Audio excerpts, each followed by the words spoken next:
Assalamualaikum warahmatullahi wabarakatuh. Di sini saya akan membahas materi tentang biosolar P30.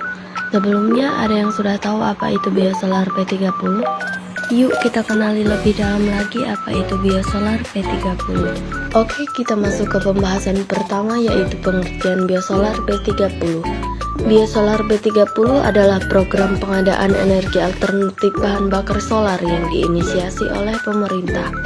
B30 merupakan bahan bakar biosolar dengan kandungan 30% fatty acid metal ester atau minyak nabati dari kelapa sawit dan yang pertama di dunia.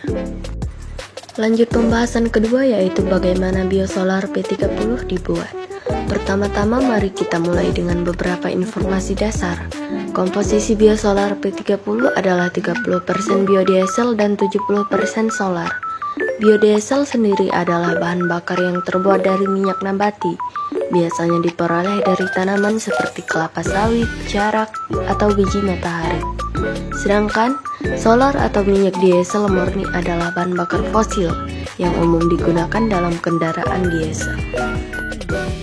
Langkah pertama dalam pembuatan biosolar P30 adalah memproduksi biodiesel itu sendiri. Proses ini melibatkan transesterifikasi yang merupakan reaksi kimia antara minyak nabati dan metanol. Pertama-tama minyak nabati dipanaskan dan dicampur dengan metanol serta aditif tertentu seperti alkali atau asam. Ini menciptakan kondisi yang sesuai untuk reaksi kimia terjadi. Selanjutnya, campuran tersebut dimasukkan ke dalam tangki reaktor dan sebuah katalis, biasanya natrium atau kalium hidroksida, ditambahkan ke dalam campuran. Reaksi transesterifikasi kemudian dimulai, di mana ester-ester yang terkandung dalam minyak nabati bereaksi dengan metanol dan menghasilkan metil ester, biodiesel, dan gliserol. Proses ini biasanya memakan waktu beberapa jam. Setelah reaksi selesai, campuran dibagi menjadi dua lapisan, yaitu biodiesel dan gliserol. Gliserol kemudian dipisahkan dan dapat digunakan dalam berbagai produk lainnya. Setelah itu, biodiesel melalui beberapa tahap pemurnian dan penyaringan untuk memastikan kualitasnya sesuai dengan standar yang ditetapkan. Selanjutnya, biodiesel yang dihasilkan dicampur dengan solar dalam rasio 30:70 untuk membentuk biosolar P30.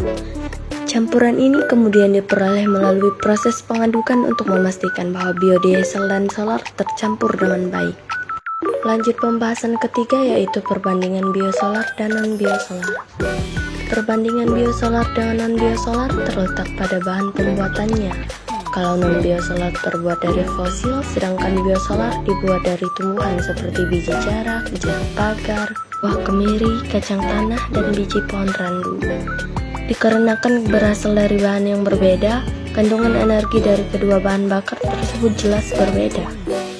Biosolar memiliki kandungan energi yang lebih rendah daripada solar, dengan perkiraan perbedaan kandungan energi sebesar 11% di antara keduanya. Karena kandungan energinya yang rendah, biosolar dipastikan juga menghabiskan energi yang lebih. Oke, masuk ke pembahasan terakhir, yaitu apakah biosolar B30 mendukung prinsip kimia hijau?